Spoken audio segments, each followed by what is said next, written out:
ஆள் தூக்கி சட்டங்களை ஒழித்து கட்டுவோம்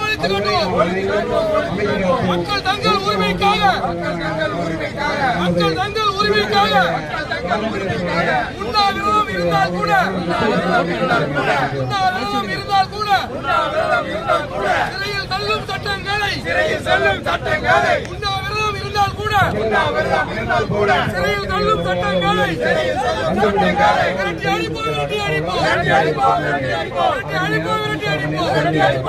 அடிப்போம் போராடும் மக்களை எல்லாம் சுட்டுக் கொல்ல வட்டாட்சிய அனுமதித்தால் போதுமா போராடும் மக்களை எல்லாம் சுட்டுக் கொல்ல வட்டாட்சிய அனுமதி அளித்தால் போதுமா நாய்களுக்கு செயின் போட்டால் குற்றமா நாய்களுக்கு செயின் போட்டால் குற்றமா மனிதனுக்கு விலங்கு போட்டால் சட்டமா